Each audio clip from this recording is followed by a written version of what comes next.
conferência de hoje intitula-se O Homem por Trás da Máscara, porque queremos descobrir quem é o homem por trás das cenas, que vai desempenhar um papel principal nos eventos antes da volta de Cristo. E o livro de Daniel nos dá muita informação sobre este assunto. E, de fato, o livro de Daniel, como já dissemos, funciona como uma referência para o livro de Apocalipse. E a profecia que vamos estudar hoje é uma profecia que atua como uma chave para a interpretação do livro de Apocalipse. Novamente, eu gostaria de lembrar vocês do nosso pequeno dicionário de termos proféticos. Roupas brancas são justiça, som de trombetas é um símbolo de guerra, também de juízo, prostituição significa idolatria, ser infiel a Deus, água ou oceano equivale a nações, Apocalipse 17:5. A mulher, vocês vão se lembrar, é a igreja. Sião é o povo de Deus. E hoje vamos falar sobre chifres e reis e reinos. E vamos ver por nós mesmos essas definições. E também, é claro, a rocha, que é Jesus. Há muitos textos que indicam isso. Portanto, vejamos esta visão de Daniel. É uma das visões mais espetaculares da Bíblia. Ela é realmente espantosa. Na verdade, ela é quase amedrontadora. No primeiro ano do rei Belsazar de Babilônia, assim que esta visão ocorre quase que no final do período babilônico, teve Daniel um sonho. Portanto, não foi o rei que teve um sonho desta vez, mas Daniel. E, obviamente, ele vai nos dar mais detalhes do que o rei em sua visão prévia, a qual foi como que um ABC da profecia. Teve Daniel um sonho e visões na sua cabeça quando estava na sua cama e escreveu logo o sonho. Ele vai explicar, não temos que adivinhar nada sobre isso. Daniel 7, versos 2 e 3. Eu estava olhando na minha visão da noite e eis que os 4 ventos... O que era mesmo isso? Guerra. Ventos do céu agitavam o mar grande. Então havia uma guerra entre as nações. E 4 animais grandes, ou seja, reinos, diferentes uns dos outros, subiram do mar. Eles eram diferentes uns dos outros. Daniel 7, versos 2 e 3. Assim, vamos apenas ter certeza que está tudo claro. Os símbolos proféticos da Bíblia, lembram-se? O mar são povos, nações, multidões, Apocalipse 17:15. E o vento dissemos que é guerra, e bestas são reinos, Daniel 7:17. Vamos ler estes textos para que fique tudo absolutamente claro. Apocalipse 17:15. As águas que viste são povos e nações e multidões e línguas. Portanto, este é o primeiro símbolo. Vamos até Jeremias para ver o que podemos encontrar ali. Jeremias 49:36. E trareis sobre Elão os 4 ventos dos 4 cantos do céu, e os espalharei na direção de todos estes ventos, e não haverá nação onde não cheguem os fugitivos de Elão. Verso 37. E farei com que Elão tema diante dos seus inimigos. Agora, chamamos isso de paralelismo hebreu. Algo é explicado de uma maneira e depois repetido de outra. E dessa forma os símbolos são explicados.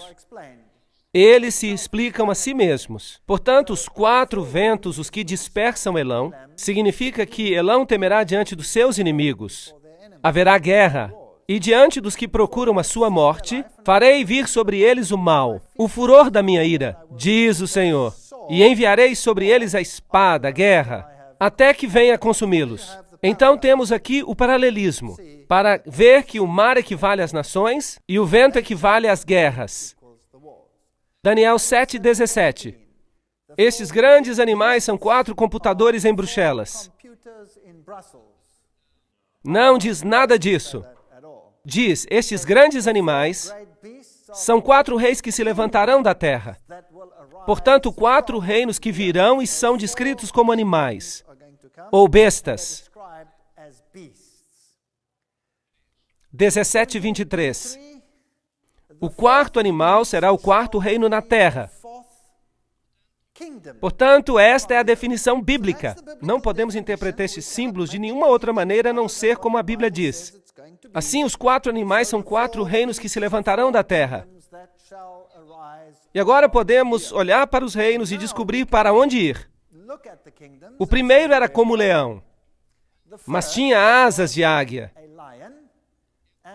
Enquanto eu olhava, foram-lhe arrancadas as asas, e foi levantado da terra, e foi posto em pé como homem, e foi-lhe dado um coração de homem.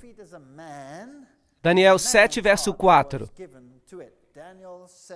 Agora, o primeiro reino que nós tínhamos em Daniel capítulo 2, a cabeça de ouro, Daniel a identificou como sendo Babilônia.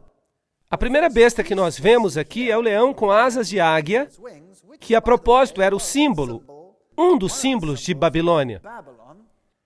E o que é fascinante aqui é que fizeram com que este animal ficasse em pé como um homem, e um coração de homem lhe foi dado. Este é um reino que exalta o lado humano acima de Deus.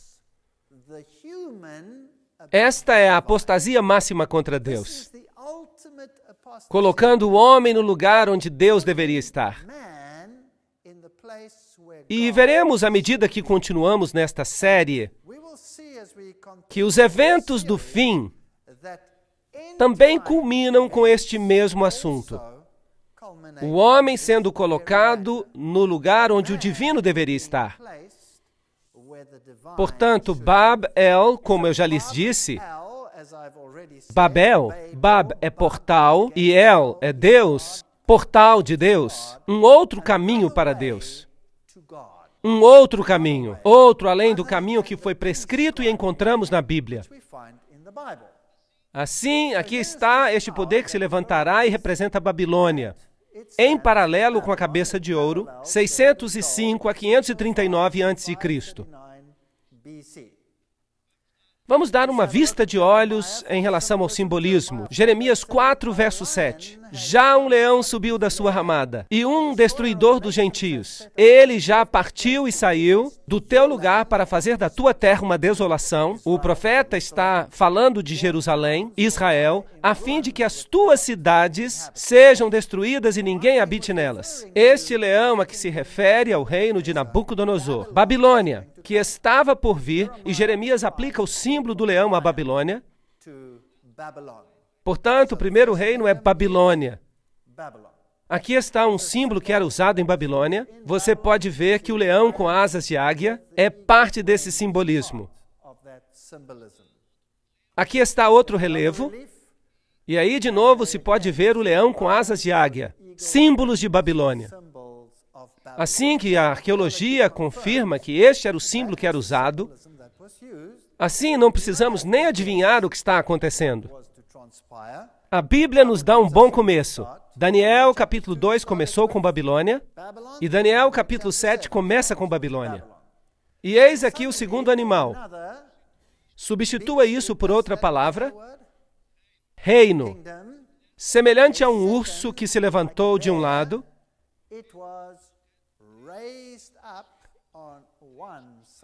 tendo na boca 3 costelas, entre os seus dentes. E foi-lhe dito assim: levanta-te e devora muita carne. Daniel 7, verso 5.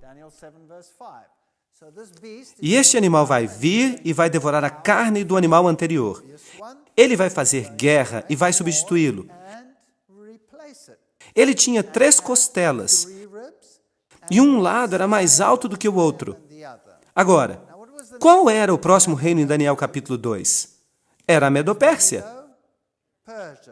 Há um pouco mais de detalhes aqui. Os medos e persas eram de jugo desigual. Primeiramente, os medos foram mais proeminentes e se levantaram de um lado, e depois os persas chegaram a ser equivalentes e mesmo mais elevados, assim que não eram iguais em poder. Portanto, o animal seguinte, o reino que se levanta, seria a Medo-Pérsia. 3 costelas na sua boca. Houve 3 guerras principais associadas com as conquistas da Medo-Pérsia.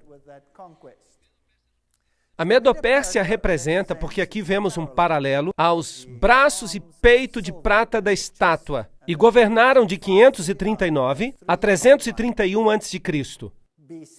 E aqui, nas conquistas que fizeram, vemos a primeira, Lívia, conquistada dessas porções do Império Babilônio. A outra conquista foi a própria Babilônia, e a terceira foi o Egito. E eles, basicamente, assim conquistaram todo o Império Babilônio, com estas 3 conquistas, representadas aqui por 3 costelas na sua boca. Daniel 7, verso 6. Depois disso, eu continuei olhando, e eis aqui outro, semelhante a um leopardo, e tinham 4 asas de ave nas suas costas, e tinha também este animal 4 cabeças, e foi-lhe dado domínio. Agora, temos aqui algo fascinante. Daniel 7, verso 6. O reino seguinte a se levantar foi, obviamente, o reino grego. E aqui ele é descrito como um leopardo. Lembram-se dos animais? Há um leão, um urso e agora um leopardo. E há 4 cabeças associadas a esta besta. Quantas cabeças na primeira besta? 1 cabeça. Quantas na segunda? 1 cabeça. Mas agora 4 cabeças. Que história interessante. Depois disso, eu continuei olhando, e eis aqui outro semelhante a um leopardo, e tinha 4 asas de ave nas suas costas, e também tinha este animal 4 cabeças, e foi-lhe dado domínio. Portanto, o reino que se levantou a seguir foi a Grécia, 331 a 168 a.C. E quando a Grécia estava no seu auge, Alexandre o Grande morreu. Depois de uma noite de bebedeira, demorou um tempinho e depois morreu, e o reino foi então dividido em 4. Os 4 generais, Cassandro, Lisímaco, Ptolomeu e Seleuco. Esta é a divisão do reino grego em 4. Fascinante! Portanto, havia 4 cabeças, assim que agora já temos um total de 6 cabeças. O leão, o urso e mais as 4 do leopardo. Igual a 6. Depois disso, Daniel 7, verso 7, eu continuei olhando nas visões da noite, e eis aqui o 4º animal, terrível e espantoso, e muito forte, o qual tinha dentes grandes de ferro. Você se lembra qual é o simbolismo do ferro? Onde é que o encontramos? Em Daniel capítulo 2, e era um símbolo do Império Romano. Aqui temos o mesmo simbolismo. Ele devorava e fazia em pedaços e pisava a pés o que subjugava. Aqui está um poderoso império, no nível político, o mais poderoso dos 4, e destruiria e devoraria, até com seus pés destruiria. E há algo muito interessante acerca disso. Daniel 7, verso 7. Era diferente de todos os animais que apareceram antes dele. E tinha 10 chifres. Certo? Não há um número de cabeças mencionado aqui, então presumimos que havia só uma, com 10 chifres. Assim que você conta todas as cabeças das bestas de Daniel 7, quantas cabeças nós temos? Temos 7 cabeças. 7 cabeças. Agora, a besta que nós encontraremos no livro de Apocalipse tem 7 cabeças. E a besta do livro de Apocalipse com as 7 cabeças também tem todos os componentes das bestas que são mencionadas aqui em Daniel. Capítulo 7. Portanto, precisamos saber que cada uma dessas cabeças e quais eram as filosofias associadas com esse período de tempo. Agora, esta besta em particular era diferente de todos os animais que apareceram diante dela. E tinha 10 chifres. Agora, os 10 chifres, como já vimos nas definições, seriam 10 reinos. O verso 24 diz, e quanto aos 10 chifres daquele mesmo reino, se levantarão 10 reis. Portanto, de Roma se levantariam 10 reinos, e depois dele se levantará outro. Portanto, depois que os 10 tenham se levantado, depois de Roma ter sido dividida em 10, um outro se levantaria, o qual será diferente dos primeiros e abaterá 3 reis. Bem, isso é fascinante. Portanto, o quarto animal se divide em 10, mas ainda é basicamente o mesmo animal. O mesmo animal se divide em 10. E deste animal, na divisão dos 10, vem outro poder. E ele é o que adiciona um aspecto diferente. Está claro? É isso que o texto diz. Qual será diferente? Diferente dos primeiros. Portanto, Roma será diferente dos outros por causa daquela besta. E ele governará por quanto tempo? Até que veio o ancião de dias e o julgamento foi dado aos santos. Esse é um longo período de tempo. Portanto, Roma governou de 168 a.C. a 476 depois de Cristo, e depois foi dividida em 10. Quantos dedos há na profecia anterior? 10 dedos. Aqui temos os 10 novamente, divididos em 10, e outro se levantará depois deles, e ele será diferente, e o sistema permanecerá por quanto tempo?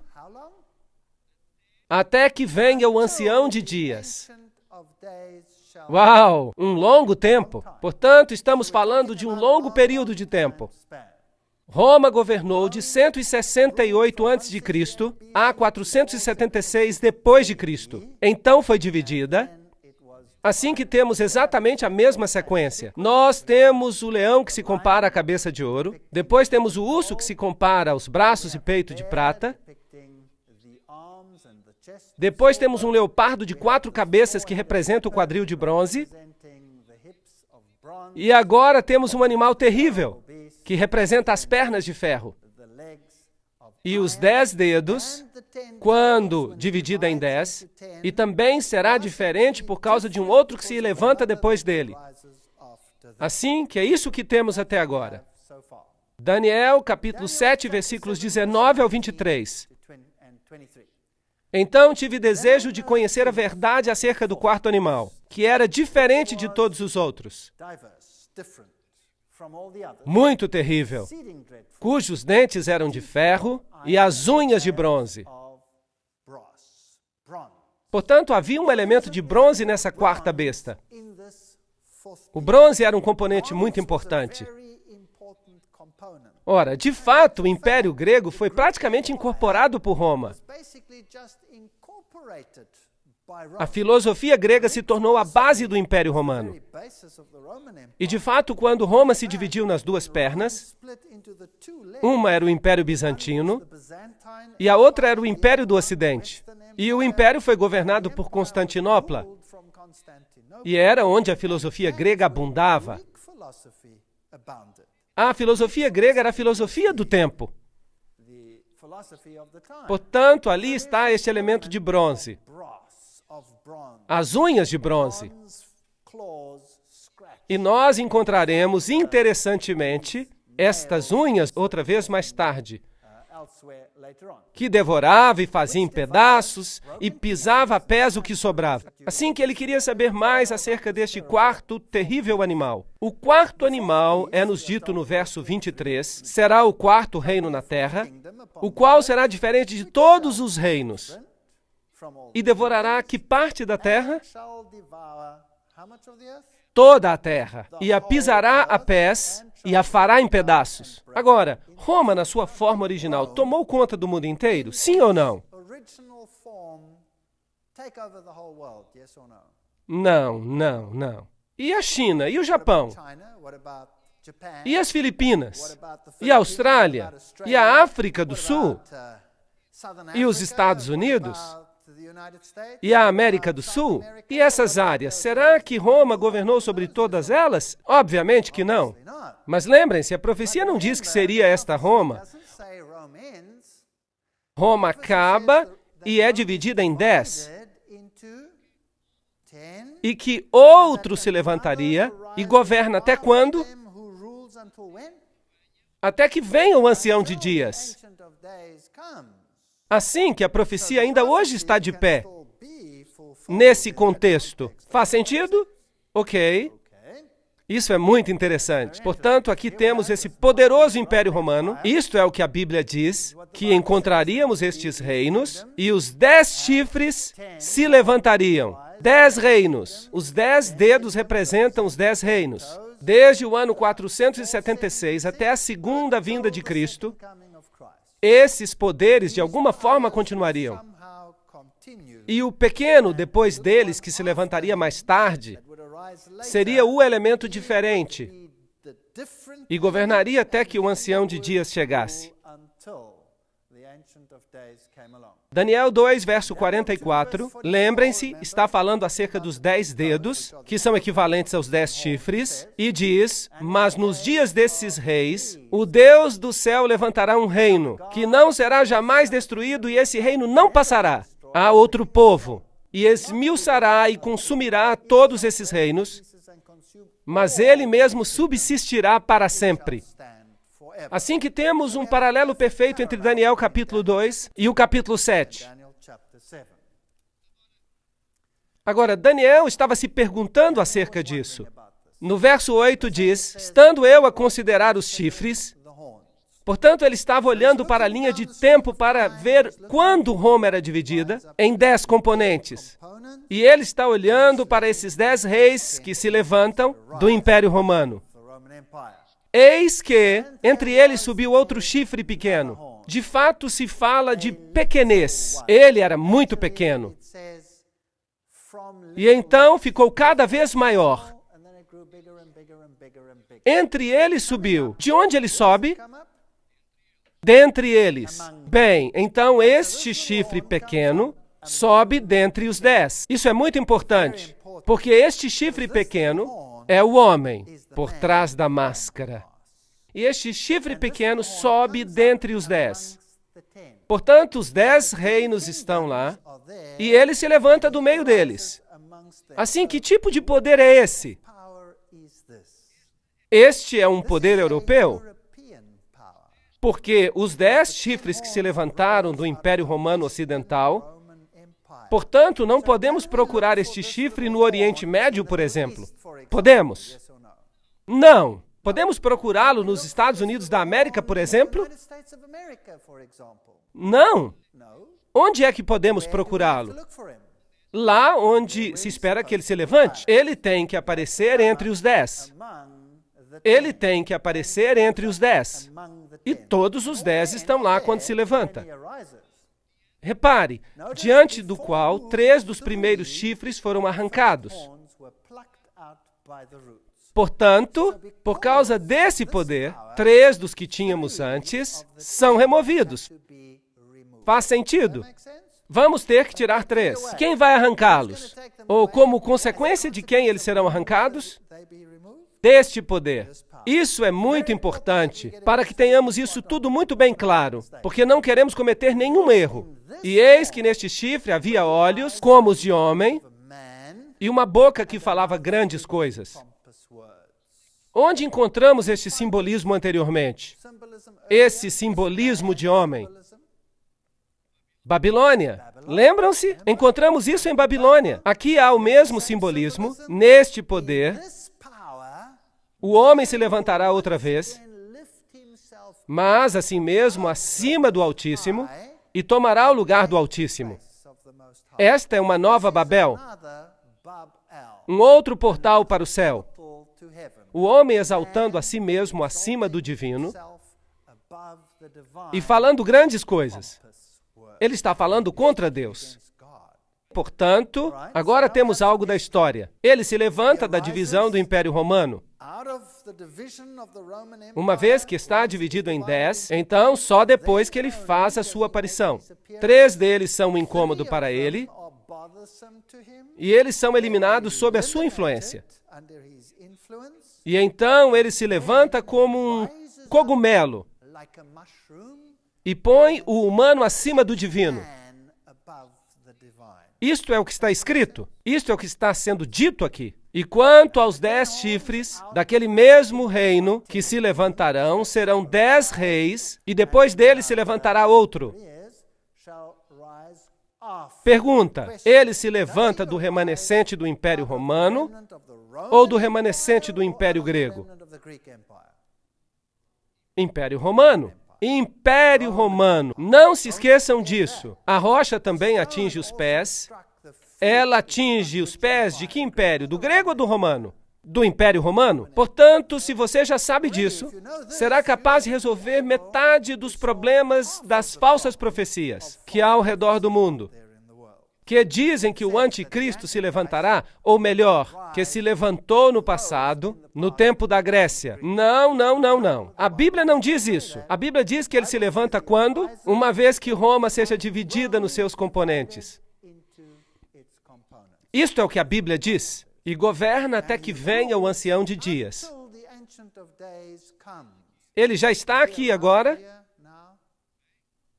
Bem, deveria estar. Claro, ele já deve estar por aqui. E alguns ainda estão esperando por ele. Para quê? Ele já está aqui. Não precisamos esperar. Deveríamos ser capazes de dizer: ali está ele. Isso é muito interessante. Portanto, ele será diferente dos primeiros. Portanto, o aspecto é diferente na quarta besta, que é feito por quem? Por ele mesmo. E por que é diferente? Ele é o responsável por serem removidos 3 reinos inteiros. Bem, vocês se lembram dos reinos, os anglo-saxões, os francos, os alemanos, os lombardos, os ostrogodos, os érulos, os burgúndios, os visigodos, os suevos e os vândalos. Havia 10 deles. Mas havia alguns que eram terrivelmente opostos a esse poder. O principal deles eram os érulos, de 493 depois de Cristo. Olhem onde eles governavam. Esse povo tinha uma filosofia interessante. E esta filosofia diferia substancialmente da filosofia deste outro poder do chifre pequeno. Agora, infelizmente, nós não temos documentos históricos sobre as crenças dos érulos. Nem tampouco temos quaisquer documentos sobre as crenças dos ostrogodos. O que nós temos é um pouquinho das crenças dos vândalos. Mesmo assim, com pouca documentação religiosa. Por que não temos isso? Porque tudo foi destruído. Então, toda a informação que nós temos é de segunda mão. Aparentemente, a história nos diz hoje que esses 3 poderes que foram removidos eram de profissão ariana. Em outras palavras, que eles ensinavam que Jesus não era Deus e, portanto, eles tiveram que ser removidos. Mas, de fato, não há nenhuma evidência disso em lugar algum. Trata-se de informação de segunda mão, provida pelo poder que os destruiu. O aspecto mais interessante é que aqueles que foram destruídos tinham um evangelho diferente. Um evangelho que era derivado da Palestina e que era um reflexo muito mais verdadeiro do evangelho bíblico do que qualquer outro. E é possível que eles tivessem um cristianismo derivado diretamente da fonte original. E talvez por isso tiveram que ser removidos. É uma possibilidade bem plausível. Há bastante investigação que tem sido feita sobre isso. E eu não sou totalmente contra esta ideia. Portanto, foram destruídos em 493 depois de Cristo. Agora, se esta quarta criatura, esse novo poder, se levanta do meio deles, então ele já deveria ter se levantado antes de 493. Os que vão ser eliminados a seguir são os vândalos, 534 depois de Cristo. Eles afligiram o Império Romano e os sujeitaram uma grande parte da sua cultura religiosa do mundo bizantino e romano. Eles os subjugaram ferozmente e, portanto, finalmente os vândalos foram destruídos pelos exércitos do Império Romano Oriental.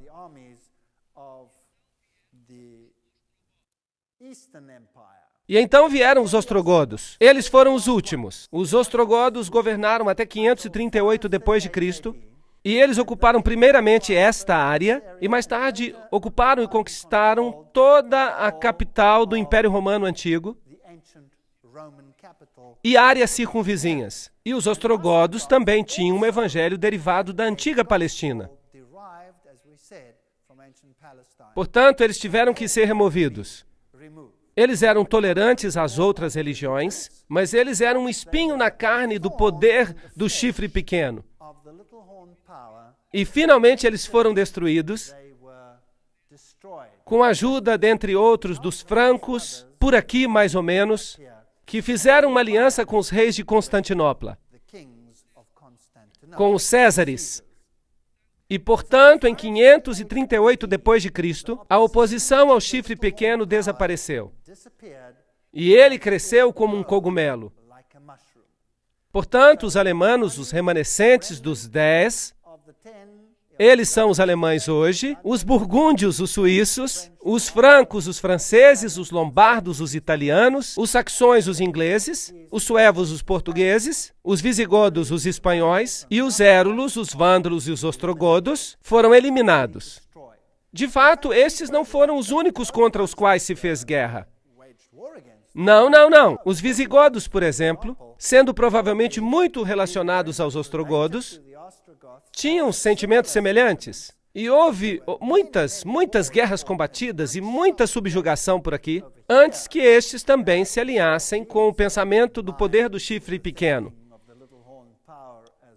Os maiores aliados do poder do chifre pequeno foram os francos, que são hoje os franceses. E os primeiros a adotar essa roupagem, um dos primeiros foi Clovis, e Clovis entrou para a história, mais do que qualquer outro, como o homem que ajudou o poder do chifre pequeno a chegar à sua realização. Daniel 7, verso 9. Eu continuei olhando até que foram postos uns tronos, e um ancião de dia se assentou. E a sua veste era branca como a neve, e o cabelo da sua cabeça como a pura lã. E o seu trono era de chamas de fogo, e as suas rodas de fogo ardente. Portanto, Daniel está observando os eventos aqui na Terra, em que tudo parece girar em torno do poder deste chifre pequeno, e ele vê a cena de um grande julgamento que acontece no céu. O verso 10 diz: assentou-se o juiz e se abriram os livros. Portanto, aqui havia uma cena de julgamento. E eu estava olhando nas minhas visões da noite, e eis que vinha nas nuvens do céu um como o Filho do Homem. Este é um acrônimo para anjo. Vamos ver que isso nos vai ser explicado em outra conferência. E ele se dirigiu ao ancião de dias e o fizeram chegar até ele. Verso 13. Portanto, esta não é a vinda de Cristo a esta terra. Esta é uma cena que acontece no céu, enquanto o chifre pequeno estabelece o seu domínio aqui na terra. Assim que o julgamento está pronto para sentar-se no reino celestial. E foi-lhe dado, isto é, ao Filho do Homem, o domínio e a honra e o reino, para que todos os povos, nações e línguas o servissem, e o seu domínio é um domínio eterno, que não passará, e o seu reino tal que não será destruído. Portanto, temos um contraste por aqui. Por um lado, temos um reino que vai ser estabelecido nesta terra, cuja sede e poder repousam sobre o chifre pequeno, e do outro lado, temos um julgamento que ocorre no lugar onde o poder será dado a Cristo. Portanto, temos dois poderes opostos. Cristo, o grande vencedor ao final, e o anticristo, que trabalha e vão um contra o outro. Um estabelece o seu reino sobre a terra, e o outro estabelece o seu reino eterno que nunca será destruído. Mas os santos do Altíssimo receberão o reino e o possuirão para todo sempre e de eternidade em eternidade. Daniel 7, versículo 18. Lindo simbolismo, muito poderoso. Agora vamos dar uma olhada às referências de Paulo ao homem do pecado.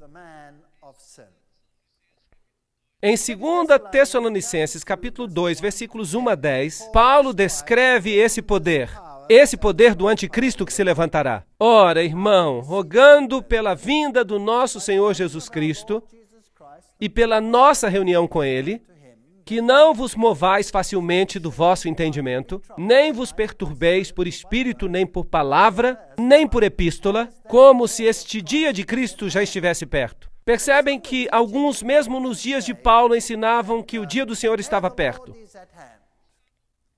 E alguns estavam pregando que Cristo já estava reinando. E Paulo diz, não, não, não, não. Há algumas coisas que têm que acontecer primeiro. Portanto, o dia de Cristo não chegar ainda. Ninguém de maneira alguma vos engane, porque não será assim a vinda do Filho do Homem, sem que antes venha a apostasia. Portanto, primeiro, então, a igreja entraria em apostasia e se manifeste o homem do pecado, o filho da perdição. Apenas 2 homens na Bíblia são chamados de filho da perdição. Apenas 2. Um é o homem do pecado e o outro foi Judas. Agora, como traiu Judas a Jesus? Com um beijo. Veja, Judas pretendia passar-se por um deles. E depois traiu a Jesus. O outro, você acha que é possível que ele se faça passar por discípulo, mas depois traia Jesus com um beijo? Acha que isso seria possível, só que numa escala maior? Então, que ninguém vos engane de maneira alguma, porque não será assim antes que venha a apostasia. A apostasia na igreja, e se manifeste o homem do pecado, filho da perdição, o qual se opõe e se levanta contra tudo que se chama Deus, ou se adora, de sorte que se assentará como Deus no templo de Deus, querendo parecer Deus, com Deus. Portanto, aqui está uma autoridade presunçosa que assume o poder. De fato, este poder dirá, eu sou um outro Deus nesta terra. E a salvação é através de mim. Mas este poder será um poder sutil que trabalha tal como Judas trabalhou. Mas este é o espírito do anticristo, do qual já ouvistes que há de vir, e eis que já está no mundo. 1 de João, verso 3 do capítulo 4. Portanto, agora vamos pensar nisso. Se o espírito do anticristo já estava no mundo no tempo de João, e Paulo diz que virá a apostasia, então este homem do pecado será revelado. Então este homem do pecado tem estado conosco por todo este tempo. Portanto, já vimos que ele não pode ter vindo no Império Grego, porque ele se levanta do 4º Império, e tampouco pode vir em algum momento do futuro de uma tribo da Palestina. Correto? Vocês estão de acordo comigo? Ok. Se isso está correto, então todo mundo cristão deve estar em um grande erro acerca deste assunto. Porque metade da cristandade acredita e ensina que o anticristo já veio e que o seu nome era Antíoco Epifânio IV e que ele era um rei grego. A Bíblia diz que ele se levanta do 4º animal. De fato, depois do declínio do 4º animal e a sua divisão em 10. E a outra metade da cristandade é ensinada que o anticristo virá no futuro, depois do arrebatamento. Agora, nós temos aqui um problema, porque esta não é sequer a mesma igreja cristã, mas aqui diz na igreja primitiva que ele já estava no mundo e agia de maneira clandestina na igreja cristã primitiva. Portanto, nenhuma dessas posições pode estar correta. Paulo continua, não vos lembrais que estas coisas vos dizia enquanto ainda estava convosco? E agora vós sabeis o que o detém, para que a seu próprio tempo seja manifestado. Portanto, algo está detendo, impedindo que este poder se levante. Algo está detendo este poder, porque já o mistério da iniquidade opera. Portanto, este poder, este iníquo e misterioso poder, já estava operando no mundo no tempo de Paulo. Portanto, este não é um poder futuro, que virá apenas no fim dos tempos. Não, não, não. Ele tem que estar aqui. Ele já está aqui há todo este tempo. Somente há um que resiste até que do meio seja tirado. Vemos na versão Almeida Revista e Atualizada. E aguarda que somente seja afastado aquele que agora o detém. Portanto, havia um poder segurando de alguma forma este poder do chifre pequeno, para que ele não se manifeste. E Paulo lhes tinha dito quem era esse poder. Não vos lembrais que estas coisas vos dizia, mas ele não menciona isso aqui. E então será revelado o iníquo, a quem o Senhor desfará pelo sopro da sua boca e aniquilará pelo esplendor da sua vinda. Portanto, este poder será levantado quando algo que o detém seja tirado, ou algum poder que o está detendo, e este poder será destruído por ocasião da segunda vinda de Cristo.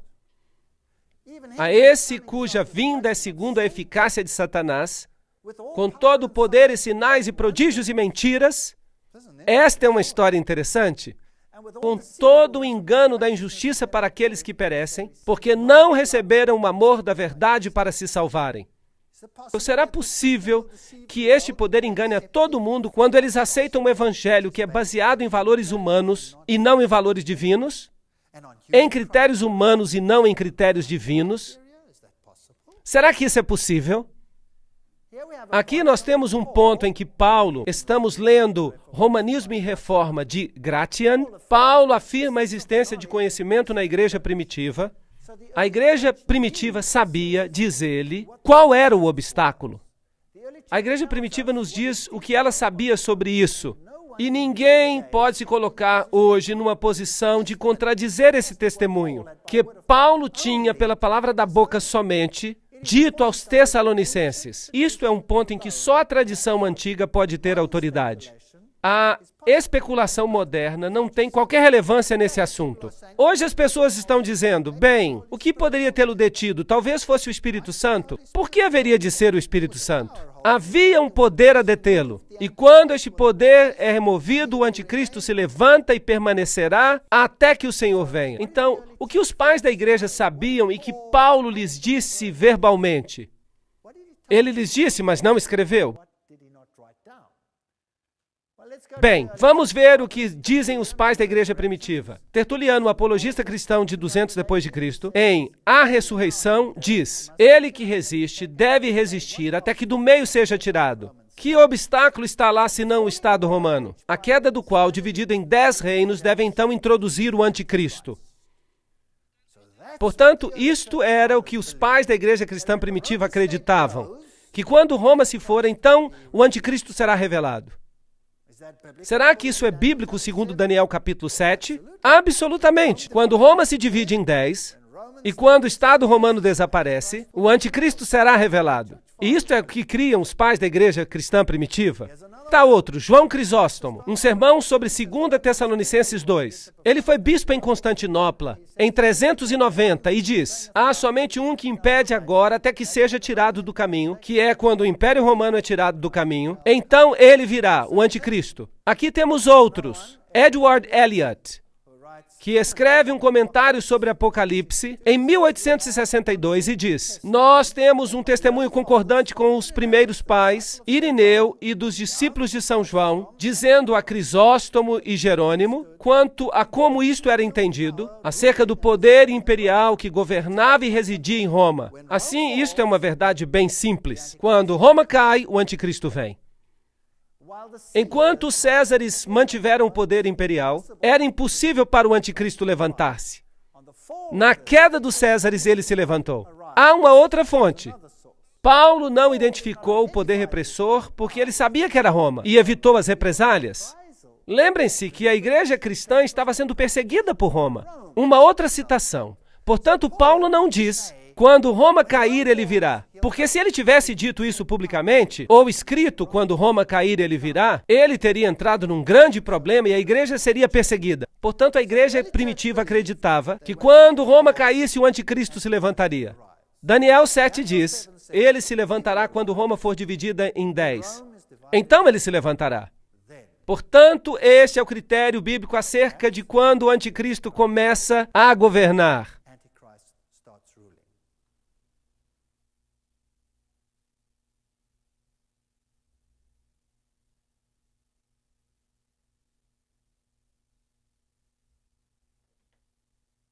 Vamos falar agora acerca do poder deste chifre pequeno. Aprendemos até agora que ele se levanta quando? Quando Roma é dividida. Aprendemos que ele vem dessa divisão e que se levanta dentre os 10 chifres. E aprendemos que será diferente dos primeiros. Daniel 7:24. E que este poder estará conosco até que Jesus venha. Isto significa que ele já se levantou e está entre nós hoje.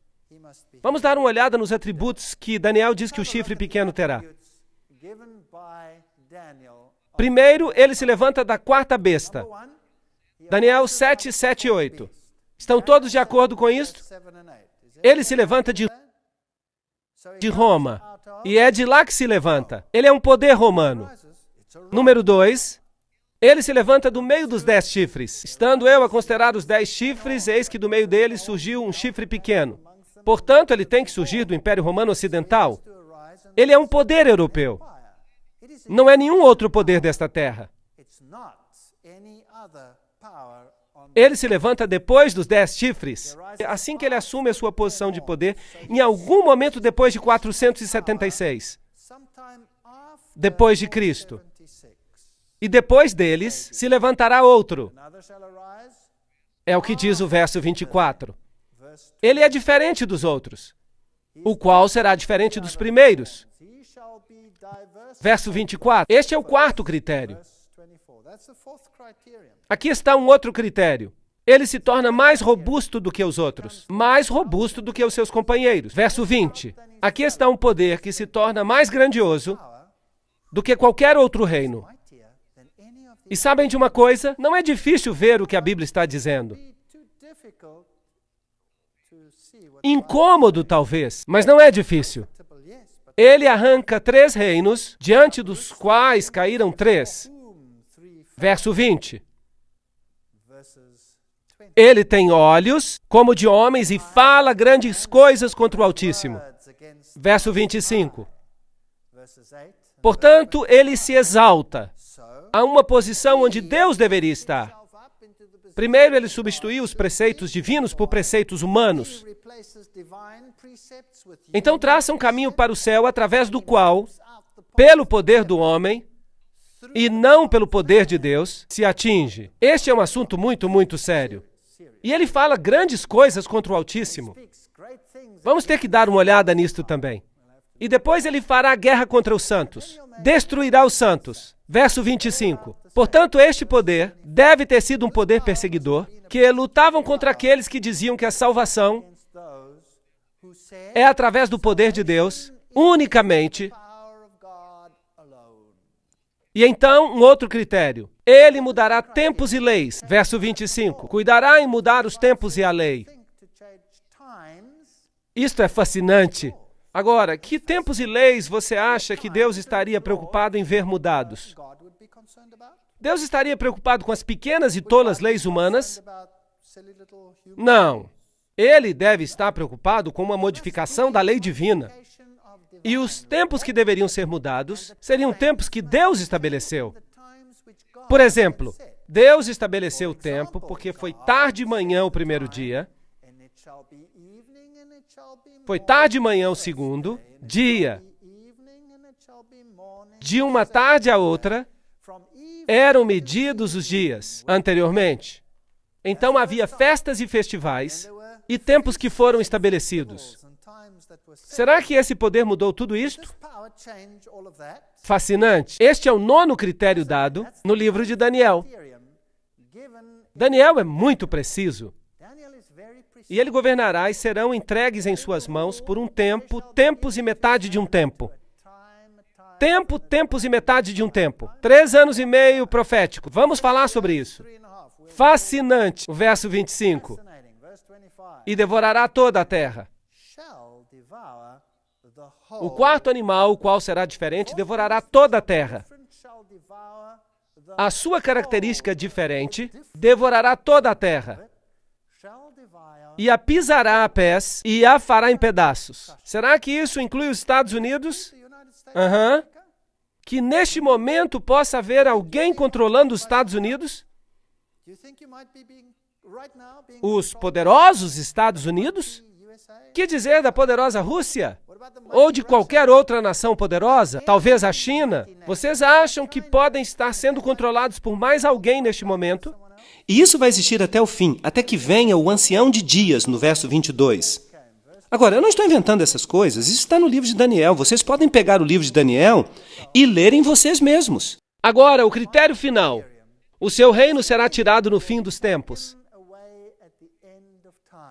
E o juízo será estabelecido e eles tirarão o seu domínio para o destruir e para o desfazer até o fim. A Bíblia diz que ele será destruído pelo esplendor da vinda do Filho do Senhor. Portanto, nenhum poder terrestre tirará o seu poder. O próprio Deus vai intervir. 13 critérios. Há apenas um poder no mundo inteiro que historicamente e de qualquer outra forma se possa qualificar. É uma situação bem lamentável. Agora, eu não quero entristecer ou enfurecer a ninguém aqui, e eu não quero ferir os sentimentos de ninguém.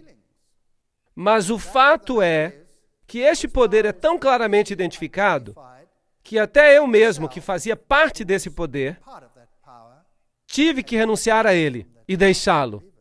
Eu também fui afetado.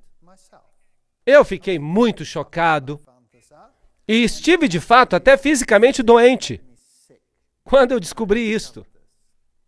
Portanto, quem é ele? Ele se levanta do quarto animal, ele se levanta entre os 10 chifres, depois dos 10 chifres, e é diferente dos outros. Quando a última onda das invasões bárbaras havia perdido as suas forças, a face da Europa tinha sido transformada, reinos germânicos e independentes tinham sido estabelecidos das ruínas do Império Romano. História da Igreja, página 175. Sobre as antigas ruínas do Império Romano se levantou uma nova ordem de Estado, cujo ponto central era a sede papal. Por isso, inevitavelmente resultou numa posição não somente nova, como também muito diferente da anterior. A Igreja e as Igrejas, páginas 42 e 43. Esta é uma fonte católica romana, dizendo que aqui estavam numa situação diferente da anterior. Há duas teorias sobre o anticristo no mundo hoje, que são ensinadas por todas as igrejas do mundo.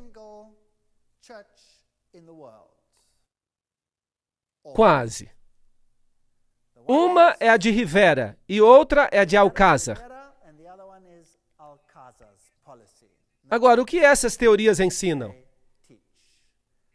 Elas ensinam preterismo e futurismo. O preterismo ensina que o anticristo veio no passado, no tempo dos gregos, e o futurismo ensina que ele virá no futuro, depois da igreja cristã ter sido arrebatada. E nenhuma das duas doutrinas é bíblica, porque as duas violam Daniel capítulo 7, Daniel capítulo 8 e todo o livro de Apocalipse. Elas violam cada pequeno princípio bíblico, todas elas. E quem era Rivera e quem era Alcázar? Bem, os dois eram jesuítas. Portanto, essas são doutrinas estabelecidas no mundo, depois da Reforma, pela própria Igreja Romana, para tirar a ênfase do papado e pôr em duas direções diferentes. O historiador C.C. Ecker disse: quando o Império Romano tinha desintegrado toda a sua estrutura e o seu lugar tinha sido tomado por um número de rudes reinos bárbaros, a Igreja Católica Romana não somente se tornou independente do Estado em assuntos religiosos, como também dominou os assuntos seculares, o papado e os assuntos mundiais, página 1. Portanto, aqui estava um chifre, um reino que se tornou mais robusto do que os outros e os dominou, correto? O historiador Thomas Hobbes diz: se alguém considerar o domínio mundial, perceberá que o papado não é outro senão o fantasma do falecido Império Romano, sentado e coroado sobre a tumba do mesmo. Ok. Portanto, Roma, na verdade, não se foi. Ela é chamada de Igreja Católica Romana. Certo? Portanto, Roma não se foi totalmente, de fato. Leviatã, página 457. Será diferente dos primeiros. Nós vemos que é isto que Roma diz. Sim, nós somos diferentes, pois agora somos um poder religioso que exerce influência política. Mais robusto do que os seus companheiros. Daniel 7:20. Ele seria mais poderoso do que os outros reis. Os reis da Europa curvaram-se ao papado? Sim. Algumas vezes sim, outras vezes não. E se não, eles eram finalmente subjugados e tinham que se curvar. Se não, eles tinham que finalmente vir, como Frederico da Alemanha, que teve que ficar descalço, na neve, à espera de uma prorrogação para ter o seu reino de volta. Nos Concílios Sacrossantos, volume 13, Roma diz: nós definimos que a Santa Sé Católica e o Pontífice Romano têm a primazia sobre que parte do mundo? Todo o mundo. Interessante. O vigário do encarnado Filho de Deus, sumo sacerdote ungido e supremo governador temporal, o Papa, sentou-se no seu tribunal para julgar imparcialmente nação e nação, povo e príncipe, soberanos e súditos. Cardeal Henry Manning, em O Poder Temporal do Vigário de Cristo. Portanto, será que eles afirmam que estão controlando todos os outros reinos? Sim ou não? Sim, eles mesmos alegam isto. As chaves deste sangue, João Paulo II versus Rússia e o Ocidente para controlar a nova ordem mundial. Mahaki Mortimer é professor pontífice na Universidade Gregoriana, em Roma, e ele está dizendo isso, não eu.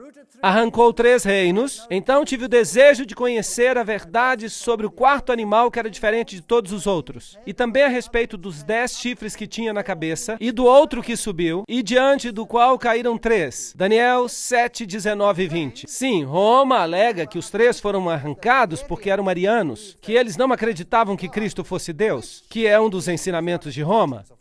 Mas veremos que este é apenas um elemento esotérico de Roma. Que há outro ensinamento de Roma que é chamado de esotérico, que é um ensinamento ocultista e que diz algo completamente diferente. Mas isso será o tema de outra conferência. Ele tinha olhos como de homem e falava grandes palavras contra o Altíssimo. Aqui temos um sistema que se coloca acima de Deus e que fala contra o Altíssimo e destrói os santos. E foi-lhe dada uma boca para proferir grandes coisas e blasfêmias, diz Apocalipse 13, 5. E o que é uma blasfêmia? E foi-lhe permitido fazer guerra aos santos e vencê-los. Será que a igreja romana fez isto? Absolutamente. Daniel 7:25. E proferirá palavras contra o Altíssimo, e destruirá os santos do Altíssimo, e cuidará em mudar os tempos e a lei. E é claro, não se pode mudar a lei de Deus, isso é apenas o que ele pensa poder fazer. E eles serão entregues na sua mão por um tempo, tempos e metade de um tempo. Vamos ter que ver isso em detalhes. Vejamos primeiro a definição bíblica de blasfêmia. E veremos se Roma cumpre os requisitos. Bem, nós encontramos em João capítulo 10, verso 30 a 33, eu e o Pai somos um. Disse Jesus. Jesus diz que é Deus. E os judeus responderam dizendo, não te apedrejamos por alguma obra boa, mas pela blasfêmia, porque sendo tu homem, te fazes Deus a ti mesmo. Portanto, uma definição de blasfêmia na Bíblia é quando alguém diz que é Deus. Bem, há muitas pessoas que blasfemam no mundo, hoje em dia. Mas esta é a primeira definição. Outra definição, encontramos em Lucas, que diz, vendo ele a fé dele, disse, homem, os teus pecados te são perdoados. E os escribas e fariseus começaram a arrazoar, dizendo, quem é este que diz blasfêmias? Quem pode perdoar pecados, senão só Deus? Portanto, assim, existem 2 definições bíblicas de blasfêmia. Uma quando alguém diz que é Deus, e a outra se você diz que pode perdoar pecados. Bem, o que diz Roma? Aqui temos o artigo da Enciclopédia Católica, volume 12, acerca do Papa que diz, esta autoridade judicial incluirá mesmo o poder para perdoar pecados. Portanto, Roma diz que pode perdoar pecados. O sacerdote católico, página 78, diz, busque onde você desejar, no céu e na terra, e você encontrará um ser criado que pode perdoar pecados, que pode libertá-lo das cadeias do inferno. Este ser extraordinário é o Padre católico. Interessante. Tu és um sacerdote para sempre, diz o bispo ordenado. Ele já não é um homem pecaminoso, filho de Adão, mas um alter Christus, um outro Cristo. no lugar de Cristo. No lugar de, em grego, é anticristos. Anticristo. No lugar de Cristo. Para sempre um sacerdote do Santíssimo, com poder acima do poder do Todo-Poderoso. Agora, isto é pesado. Dizer que você tem mais poder do que Deus. O Papa não é somente o representante de Jesus Cristo, mas ele é o próprio Jesus Cristo, ocultado sob o véu da carne. O Nacional Católico, julho de 1985. Portanto, Roma sempre alegou estar na posição de Deus. Então, o próprio Deus tem que se sujeitar ao julgamento dos padres católicos, tendo que absolver ou condenar, segundo os padres católicos perdoam ou não. A sentença do sacerdote precede e Deus endossa. Dignidade e Dever dos Padres, volume 12, página 297. Portanto, a Igreja Católica diz que quem está salvo e quem está perdido é definido por eles e Deus não tem escolha. E se eles dizem que não, Deus não pode dizer que sim. Portanto, quem é mais poderoso? Eles são. Será que isso é blasfêmia? Sim ou não? Isto é uma blasfêmia da mais alta ordem. O cardeal Bellarmino diz que todos os nomes que são aplicados a Cristo, pela virtude do qual se diz que ele está estabelecido acima da Igreja, todos esses mesmos nomes são aplicados ao Papa. Isto significa que ele assume o lugar de Deus. Portanto, ele cumpre este requisito. Dado em Roma, de nosso palácio, 10 de fevereiro de 1817, a 14ª jurisdição do Santíssimo Pontífice, Pai em Cristo e Nosso Senhor Deus, Papa Leão XII. Portanto, o Papa tem se coroado a si mesmo como Deus. Nós temos sobre esta terra lugar do Deus Todo-Poderoso. Grandes cartas e encíclicas do Papa Leão. Vocês sabiam que hoje, quando o Papa escreve uma encíclica, sempre assina, o Papa João Paulo II, por exemplo, fazia isso, dado por nós em letras maiúsculas, em nosso, letra maiúscula, pontificado. Interessante, porque Deus disse, façamos o homem à nossa imagem, em maiúscula. Portanto, o Papa toma a prerrogativa e até os dias de hoje, ele alega ser e ter o poder de Deus. Assim que Roma cumpre este requisito.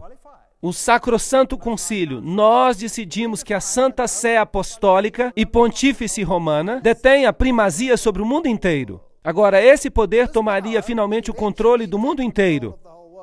Será que Roma controla mesmo o mundo inteiro? Você realmente acredita nisso? Você acha que isso é possível? Bem, vamos ter uma próxima conferência sobre as sociedades secretas. Eu não a perderia se fosse você. Tomás de Aquino escreveu O Poder Secular, que é um grande filósofo católico citado mais de uma vez por João Paulo II, mais do que qualquer outro filósofo da Igreja Católica. Ele escreve, o poder secular é sujeito ao poder espiritual, assim como o corpo é sujeito à alma, e, portanto, não é usurpação de autoridade que o prelado espiritual interfira em coisas materiais, concernente àquelas questões em que o poder secular está sujeito a ele.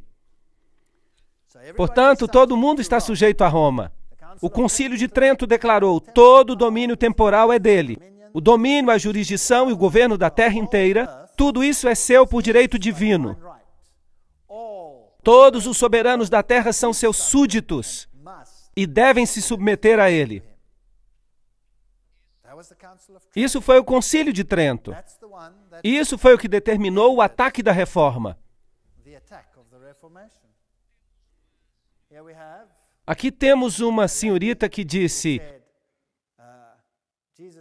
Jesus disse, eu sou o bom pastor. E essa senhorita disse, é como estar com Deus.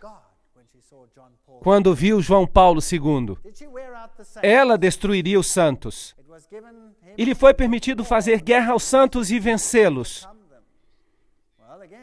Bem, novamente, Tomás de Aquino disse que hereges convictos deveriam ser condenados à morte, tão certamente quanto outros criminosos. A Igreja Católica, ela respeita a consciência e a liberdade, mas não obstante, quando confrontada pela heresia, ela tem que recorrer à força, à punição corporal, à tortura. Ela acendeu na Itália as piras funerárias da Inquisição. Um professor católico, Alfred Ballard, em A Igreja Católica, Renascença e Protestantismo. Sim, ela o admite. Aqui está, La Chiesa del Gesù, a sede dos jesuítas. Aqui está o juramento que é feito pelos jesuítas.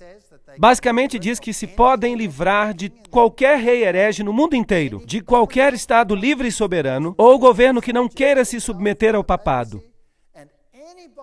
E qualquer pessoa que não se submeta à autoridade do pontífice romano pode ser seguramente destruída. Portanto, a igreja governou como uma mulher governando sobre reis, que é como ela se descreve a si mesma, através da história. A Inquisição, bem, a Inquisição nos diz que ela destruiu os santos. A Torre de Londres, Haia e os Países Baixos. Qual é a definição de heresia? Do grego hairesis, escolha, uma decisão por si mesmo, o que crer ou praticar. Portanto, quem deve decidir por você? Roma deve decidir por você naquilo que você deve crer ou fazer. Bem, e se você não se alinha com isso, você deve ser eliminado, deve ser erradicado. Bem, estamos avançando para momentos espantosos no mundo em que vivemos hoje. Estes são alguns instrumentos de tortura que eram usados. Terríveis, estas pinças por aqui que se abriam e poderiam se fechar como dois pequenos baldes, fazendo uma pequena bola, e eles colocavam brasas quentes ali, e então as ajustavam desta maneira. Agora notem aqui os grilhões para os tornozelos e as pontas para dentro, elas iam diretamente até os ossos. Eles eram muito malvados. Esta aqui era para o pescoço, e a apertavam com parafusos, e iam direto ao pomo de Adão. De fato, o general Franco, nos anos 70, na Espanha, ainda utilizava este instrumento de tortura. Dá para crer nisso? Quão primitivo o homem pode se tornar? E os cepos e os parafusos de polegar, e esta coisa horrível por aqui, eles içavam a pessoa de cabeça para baixo, com as mãos atadas nas costas, e a levantavam desta maneira, até o alto, e a dependuravam no teto. E então amarravam esta bola a uma estante alta, esta pedra pesada, nos pés, e ela rolava para baixo e assim arrancavam os braços. Muito cruel o que eles faziam. Esta é uma representação das piras, as estacas da Inquisição, e eles mataram literalmente milhões e milhões de pessoas. Este é um famoso monumento na África, para onde os franceses huguenotes escaparam, depois do grande massacre em que os huguenotes foram massacrados. O massacre de São Bartolomeu. E eles se descreveram como uma mulher, uma igreja que escapava com a Bíblia em sua mão. E aqui as cadeias de Roma arrancadas. Bem, eu tenho algumas novidades para vocês. E cada outra mulher do planeta, falando de igrejas, está mais uma vez em cadeias. Muda os tempos e a lei. Cuidará em mudar os tempos e a lei. Daniel 7:25. Alega o Papa ter mudado a lei de Deus? Absolutamente. Decretal de translatio episcopi. O Papa tem poder para mudar tempos, para abolir as leis e prescindir de todas as coisas, até mesmo dos preceitos de Cristo. Será que isso é arrogância da mais alta ordem? Portanto, eles dizem que podem mudar essas coisas. Será que o Papa mudou os tempos? Certamente que o fez. Qual é o calendário que nós usamos no mundo hoje? Quem sabe? Utilizamos o calendário gregoriano. Quem foi Gregório? Foi um Papa. E foram os tempos mudados? Sim. Por autoridade de quem? Dos astrônomos jesuítas. E o que eles mudaram? Eles mudaram a Páscoa. Eles mudaram a Páscoa para que ela tivesse conformidade com a festa de Ishtar. E, de fato, em inglês, ainda se chama assim, Easter, Ishtar. E é por isso que a paz, como se chamava a Páscoa entre os cristãos primitivos, ela era na lua nova e a Páscoa hebraica deveria acontecer em qualquer dia da semana. Agora que o Papa mudou isso, e se seguiu o simbolismo dos saduceus, que se reuniam em Alexandria, segundo ensinamentos ocultos, a Páscoa só cai no domingo, por causa da festa de Ishtar, e nunca coincide com a Páscoa original. É possível, com o calendário que tem, em algum momento da história, que ela possa coincidir com a Páscoa original. E então, que decreto faz o papado? Se ocorre a festa no dia da Páscoa original, então o Papa muda a festa em uma semana para que ela caia num domingo. Portanto, ele mudou os tempos e as festas, definitivamente. Também, desde esses tempos, nós estamos celebrando o dia de meia-noite a meia-noite, e não de pôr do sol a pôr do sol.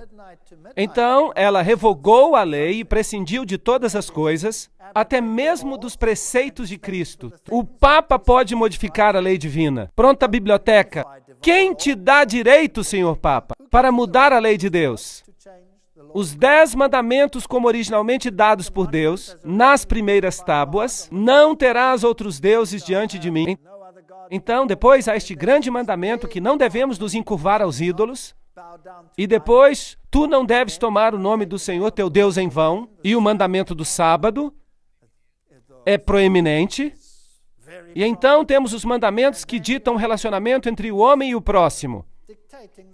Honra teu pai e a tua mãe, não matarás, não adulterarás, não furtarás, não dirás falso testemunho e não cobiçarás. Aqui estão os mandamentos como estão na Bíblia. Mas se você pegar o catecismo católico, verá que o segundo mandamento foi removido. Não terás outros deuses, ou seja, não farás.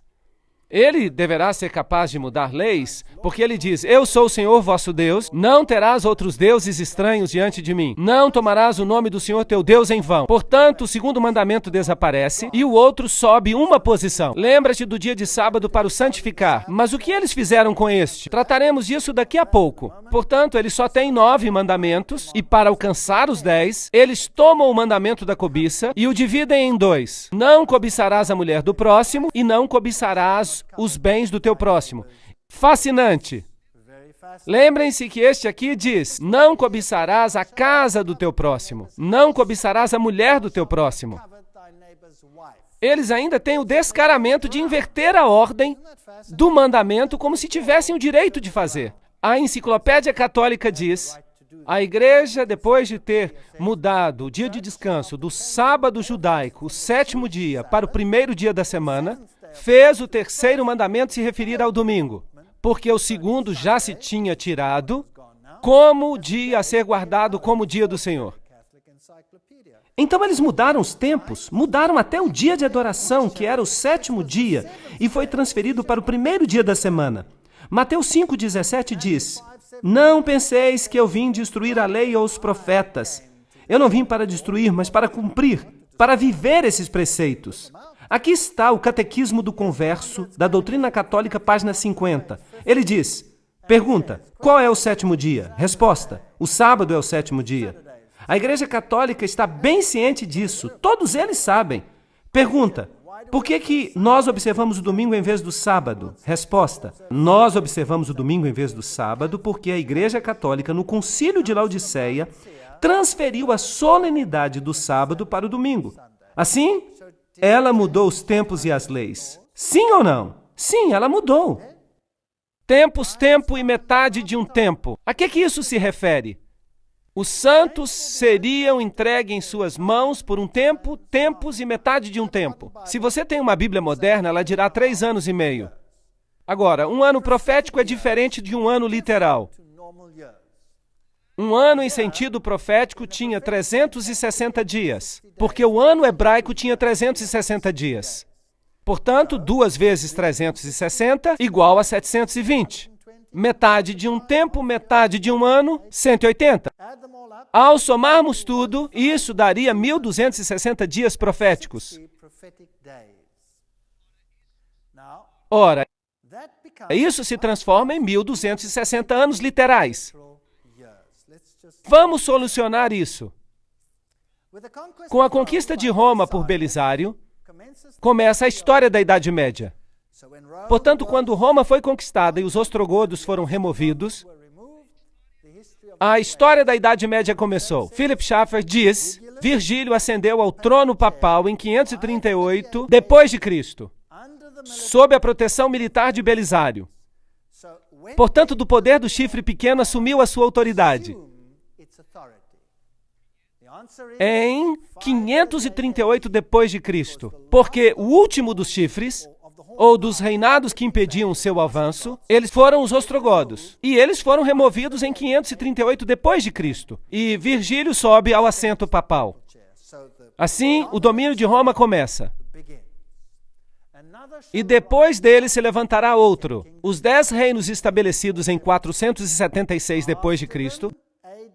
Depois deles, em 538 depois de Cristo, o reinado papal começa de acordo com um decreto feito por Justiniano, que diz que o Papa seria o corretor dos hereges e o governador de todas as igrejas. Ora, em 538, se você adicionar a este número 1260, chega-se a 1798. E o que aconteceu em 1798? Berthier entrou em Roma, 10 de fevereiro de 1798, e proclamou a República. Metade da Europa pensou que o veto de Napoleão seria obedecido e que, com o papado morreria. Portanto, exatamente de acordo com o tempo profético, a Bíblia nos diz, exatamente de acordo com este tempo profético, o relógio bateu em 1798 e o poder temporal do Papa foi detido por um tempo.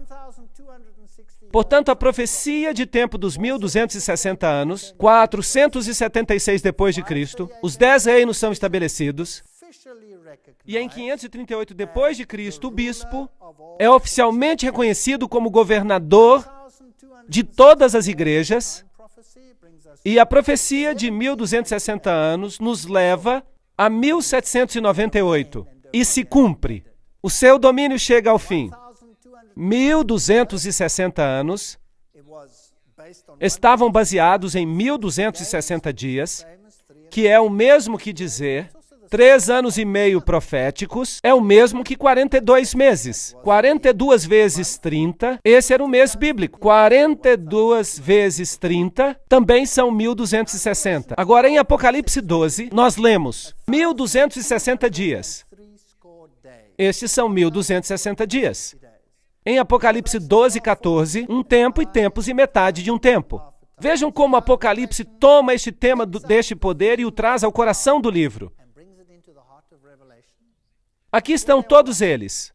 Daniel 7, 25, um tempo e tempos e metade de um tempo, referentes a este poder. Daniel 12, 7, um tempo, tempos e metade de um tempo. Apocalipse 11, 2, 42 meses. Apocalipse 11, 3, 1260 dias. Apocalipse 12, 6, 1260 dias. Apocalipse 12, 14, um tempo e tempos e metade de um tempo. Apocalipse 13, 5, 42 meses. Todos eles se referem ao mesmo poder. Note como estão. 1, 2, 3, 4, 5, 6, 7. A Bíblia é fantástica. O que isto nos diz? Que este poder se estabeleceria como um outro Deus, porque 7 é o número da divindade. E ele assumiria todas estas características. E vi uma de suas cabeças como ferida de morte. E a sua chaga mortal foi curada. Roma recebe uma ferida e, na forma do poder do chifre pequeno, mas ela será curada. E toda a terra se maravilhou após a besta. Apocalipse 13, 3. Portanto, este mesmo poder, que governou sobre os santos por 1260 dias, recebe uma ferida mortal em 1798 e se levanta novamente, e o mundo inteiro vai ser sujeito a ele. Isso é o que a Bíblia diz. E deu-se-lhe poder sobre toda tribo, língua e nação. Isso inclui os Estados Unidos? Sim, isto inclui o meu país também. Ronald Reagan e o papado fizeram uma santa aliança. É uma história fascinante. Temos que nos aprofundar nisso, com mais detalhes. Portanto, até os poderosos Estados Unidos se sujeitaram a este poder. Aqui temos uma foto simbólica, Gorbachev e o Papa. Esta é a poderosa União Soviética, saudando e reconhecendo este poder. É uma grande ideia, uma nova ordem mundial, em que as diversas nações estejam unidas em uma causa comum. Somente os Estados Unidos têm a força moral e os meios para realizá-la. No Concílio Vaticano II, que ocorreu em 1962, diz: é o nosso dever pôr em ação cada músculo para conseguir o tempo em que todas as guerras sejam completamente proibidas. Consentimento internacional. Isto é o que diz o Concílio Vaticano II. Este objetivo, sem dúvida, requer o estabelecimento de uma autoridade pública universal, reconhecida como tal por todos e dotada de poder para salvaguardar, por parte de todos, a segurança e o respeito pela justiça e o respeito pelos direitos. O Papa Paulo VI escreveu, em uma sessão intitulada Para a Efetiva Autoridade Mundial, esta colaboração internacional em uma escala mundial requer instituições que prepararão e corrigirão e até finalmente estabelecerão uma ordem de justiça que seja universalmente reconhecida.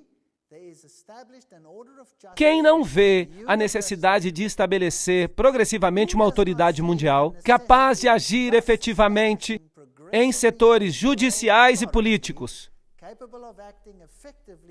Fascinante. E quem foi coroado governador de todo o mundo? Esse mesmo homem. Fascinante. João Paulo Superestrela. Maastricht. A Europa unida. O que o mundo tem a dizer acerca disso? Por que o Parlamento Europeu tem esta construção? Uma construção muito interessante. Nós vamos ter uma conferência acerca desta situação da Europa e o que significa. E o que diz George W. Bush acerca deste poder? Em 25 de março ele disse: a melhor forma de honrar o Papa João Paulo II, verdadeiramente um dos grandes homens, é levar os seus ensinamentos a sério, é ouvir as suas palavras e colocar os seus ensinamentos em prática aqui na América. Este é um desafio que todos devemos aceitar. Portanto, quem está sujeito a quem aqui? Quem está sujeito a quem? Em 1991, o Papa fez um chamado para a nova ordem mundial. E foi sobre o que o seu discurso de Ano Novo? Ele teve apenas uma mensagem. Ele disse: é tempo de estabelecer uma autoridade mundial. Agora mesmo. Esse foi o seu pedido. Ele visitou as Nações Unidas e falou em nome de todas as religiões do mundo. Note agora que isso inclui o budismo, o hinduísmo, o shintoísmo, o zoroastrismo, o protestantismo, o catolicismo e todos os demais. Será que existe uma agenda? E Gorbachev disse: nós devemos ajudar João Paulo II porque ele está certo em seu pedido por uma nova ordem mundial. Disse Gorbachev, quando o Papa falou nas Nações Unidas, na celebração dos 50 anos. Bem, você acha que seria possível que Roma seja esse poder? Que o Vaticano possa ser este poder? Mas, sem dúvida, o Vaticano parece ser um poder cristão nobre, tentando estabelecer valores corretos no mundo. Não parece isso? Lembram-se que a Bíblia diz acerca do homem do pecado? Judas parecia ser um dos discípulos, mas ele traiu a Jesus com um beijo. Aqui está um poder que parece ser um discípulo, mas que também poderá trair com um beijo. Nós teremos que entrar nos segredos das sociedades secretas para descobrir de que se trata. E o que ensinam os reformadores acerca deste poder? Muitos dos grandes cristãos do tempo da Reforma partilhavam essa visão da verdade profética e classificaram o anticristo como o papado romano. Dentre estes encontramos os valdenses, os hussitas, Wycliffe, Lutero, Calvino, Zwinglio, Melanchthon, os teólogos batistas John Gill, os mártires, Tyndale, Latimer. Todos eles disseram que Roma era o anticristo. Vamos ver o que disse Lutero. Eu sei que o Papa é o anticristo e o seu assento é o do próprio Satanás. O papado forma uma perseguição geral sob o poder do pontífice romano, com o propósito de fazer cair e destruir as almas. Esta é uma declaração bem direta. O que disse Calvino, João Calvino? Nós chamamos o pontífice romano de anticristo. Interessante. O que disse John Wesley? Ele é o significado da expressão o homem do pecado, que aumenta toda maneira de pecado acima de qualquer medida. É isso que disseram os reformadores. E João Knox disse que o Papa deve ser reconhecido como o verdadeiro anticristo. Bem, os reformadores não querem que ninguém se esqueça. Portanto, em Nuremberg, a sede do protestantismo, na Câmara da cidade, eles tinham uma escultura representada sobre as suas portas. E se você olhar para cá, descobrirá algo interessante. Encontrará a profecia de que estamos falando nesta conferência. De um lado, você tem um leão com asas de águia. E um governante está perto dele. E ele nos diz quem ele é. Ele é Nabucodonosor. Portanto, quem é que os reformadores dizem que o leão com asas de águia representa? Babilônia. Se formos ao outro lado, vamos ver um urso com as 3 costelas na boca. E eles puseram um rei junto dele. E esse poderoso rei, eles dizem quem ele representa. Quem era? Era Ciro, o Grande. Portanto, eles estão dizendo que eram os medos e persas. Os reformadores não tinham rodeios de palavras. Eles disseram tudo e colocaram em pedra. Se você for ao outro lado, verá a outra porta e é assim que ela nos aparece. Vamos ver um pouco mais de perto. Há uma besta, um leopardo com 4 cabeças. E quem é que eles colocaram ao lado? Alexandre o Grande. Portanto, eles a identificaram com a Grécia. E do outro lado está uma besta terrível com 10 chifres. E eles têm um poderoso imperador ali, que é Júlio César. Então, quem é que eles disseram que era? Eles disseram que era Roma. Então, por aqui, eles têm esta pequena estrutura estranha, que surge entre eles, e ela tem a face de um homem, e tem uma pequena coroa. E não deixaram mistério sobre a identidade desta besta. Disseram que era Roma. Quem é que ainda ensina isto hoje? Ninguém. Ninguém ensina isto mais. Será que as igrejas cristãs ensinam isto? Não. De fato, elas todas se uniram no movimento ecumênico que diz: vamos aceitar Roma como nosso líder espiritual. Todas as denominações cristãs fazem parte do movimento ecumênico. E todas elas estão dizendo: vamos receber de volta as correntes. Isso é muito triste. Não deixem que ninguém os engane, de modo algum. Antes daquele dia virá a apostasia, e então será revelado o homem do pecado, o filho da perdição. Este se opõe e se exalta acima de tudo que se chama Deus ou é objeto de adoração, chegando até a sentar-se no santuário de Deus, proclamando que ele mesmo é Deus. Isso está fazendo sentido agora? Certamente que sim. Se fosse possível, eles enganariam os próprios eleitos.